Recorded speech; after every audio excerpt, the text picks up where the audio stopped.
یا رسول الله یا حبیب الله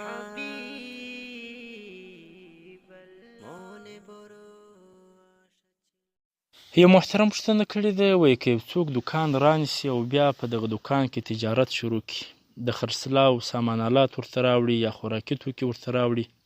نو اوس کله چې کال ورباندې تېر سي نو پر دغه دوکان او د دوکان پر دغه اجناسو سامان آلاتو باندې پر ټولو باندې زکات شته که یوازې د دوکان پر دغه اجناسو سامان آلاتو باندې زکات شته؟ محترمه، د مسئلې تفصیل دا دی چې خپل پر دوکان باندې د کال په تېرېدو باندې زکات نشته، بلکې په دوکان کې چې کم شی دی خرڅوي پر هغو باندې زکات شته. فتاوای هندیه اول ټوک او صفحه 75